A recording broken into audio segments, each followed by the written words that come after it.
So you've been riding the GLP-1 roller coaster.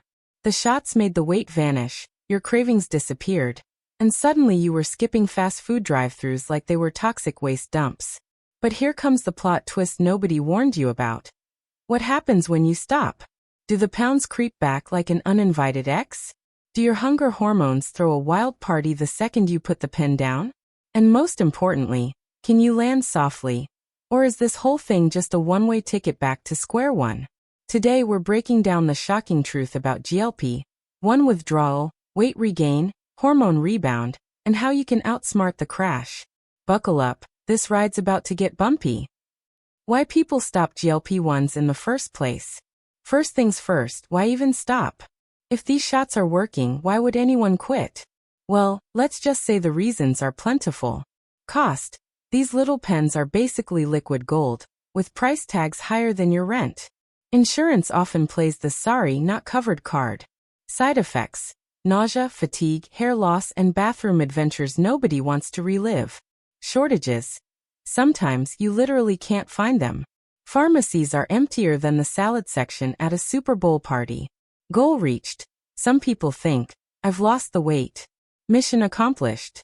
Time to live free.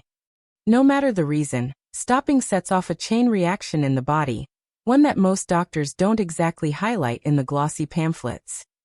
The science of GLP-1 withdrawal. Here's the brutal truth. GLP-1 medications don't cure obesity.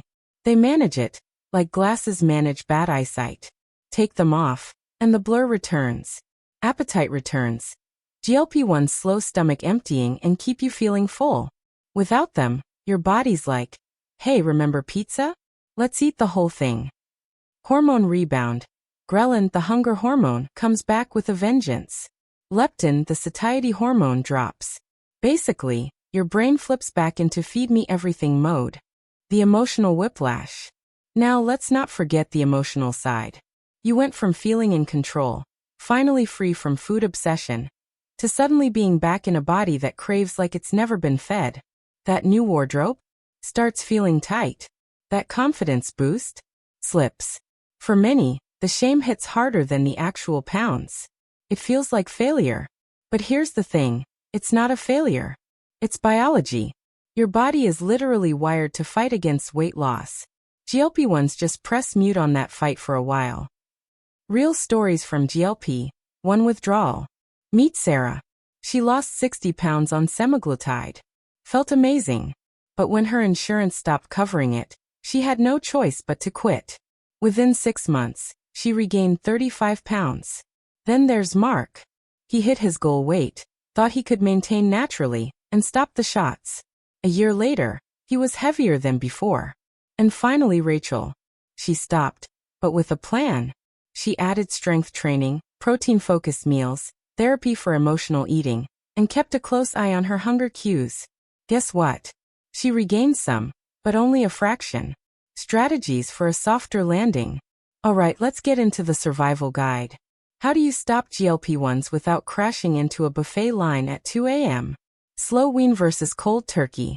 If possible, tapering is gentler than stopping suddenly.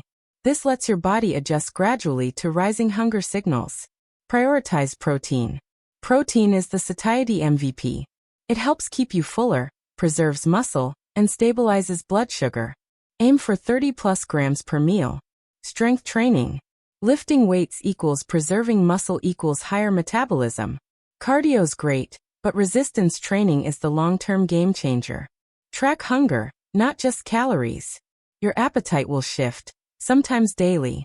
Learn to distinguish between true hunger and rebound cravings. Gut health support. GLP-1s altered your gut microbiome. Fermented foods, fiber, and probiotics can help rebalance digestion and satiety signals. Therapy and mindset work. Food isn't just biology. It's emotions, habits, identity. Cognitive behavioral therapy or support groups can make a huge difference. Consider alternatives. If GLP-1s aren't an option, other medications or lifestyle strategies may help. Metformin, bupropion/naltrexone, or newer therapies in the pipeline. The future of GLP-1s and maintenance. Here's the big picture. GLP-1s were never meant to be a one and done. Obesity is a chronic condition. For many, long-term treatment, maybe lifelong, is the reality. But science is moving fast. Combo drugs like GLP-1 plus GIP or GLP-1 plus glucagon are showing even better results. Oral versions are in development. Maintenance plans may become smoother and more affordable in the future. In the meantime, the smartest move is acknowledging the reality. Stopping GLP-1s without a plan almost always means weight regain. But with awareness, strategy, and support, you can cushion the fall. So, what really happens when you stop GLP-1 shots? The cravings creep back, the scale starts moving, and your body reminds you who's boss. But this isn't the end of the story. Yes, weight regain is common. Yes, hunger hormones rebound. But with the right strategies, you don't have to lose everything you fought for. Think of it as switching from autopilot back to manual. You've got to steer harder, but the destination is still in reach. If you're on GLP-1s or thinking about stopping, remember, biology isn't failure. It's just reality. And reality can always be managed smarter. Did this video help you understand the truth about GLP-1 withdrawal? Drop a comment if you've experienced it firsthand, or if you've found strategies that work. Don't forget to hit that like button, subscribe for more deep dives into GLP-1 science and health hacks, and share this video